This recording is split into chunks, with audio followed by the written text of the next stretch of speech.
मुंबईतील ईडी कार्यालयाच्या इमारतीमध्ये आग लागली। अग्निशमन दलाच्या 10हून अधिक गाड्या घटनास्थळी दाखल झालेल्या आहेत। मुंबईतील ईडी कार्यालयाच्या इमारतीत आग लागलेली आहे।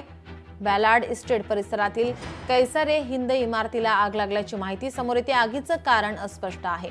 आग विझवण्याचे शर्थीचे प्रयत्न सुरू आहेत। पहाटेच्या सुमारास ही आग लागलेली आहे। अग्निशमन दलाच्या गाड्या घटनास्थळी दाखल झाल्यात। आग विझवण्याचे शर्थीचे प्रयत्न सुरू आहे।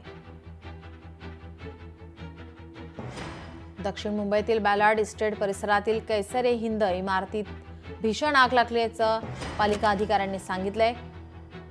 ईडीचे कार्यालय सुद्धा याच इमारतीमध्ये आहेत।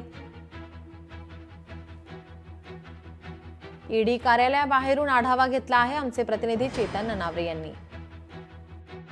ईडीने चौकशीसाठी बोलवलं म्हटल्यावरती बडे बडे सेलिब्रिटी, राजकीय नेते आणि उद्योगपतींना घाम फुटतो। मात्र आज चक्क ईडीच्या अधिकाऱ्यांना घाम फुटल्याचं पाहायला मिळतंय। कारणही तसंच आहे।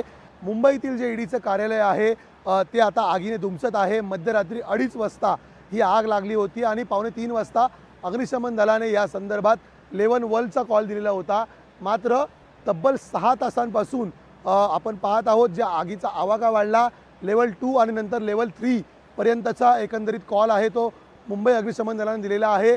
आत्ताच या ठिकाणी आपण पाहत आहोत जवळपास 15हून अधिक फायर टँकर असतील किंवा आग विझवण्यासाठी ज्या गाड्या आहेत त्या या ठिकाणी पोहोचलेल्या आहेत। मोठ्या संख्येने संख्याबळ सुद्धा अग्निशमन दलाच्या या ठिकाणी काम करत आहेत।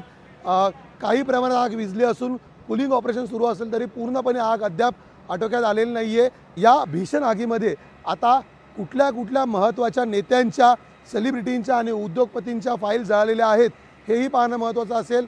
आज रविवार असल्यामुळे ईडी कार्यालय बंद होतं, त्यामुळे या संदर्भातील अधिकृत माहिती आता ईडी कार्यालयाकडून उद्या सोमवारी दिली जाते की आजच या संदर्भातील स्पष्टीकरण दिलं जातंय हे पाहणं महत्त्वाचं असेल। त्यामुळे या आगीचं कारण आणि आगीमध्ये झालेलं नुकसान याच्या माहितीकडे सर्वांचं लक्ष असेल। कॅमेरामन विनीत पेडणेकरसह मी चेतन ननावरे, मुंबई।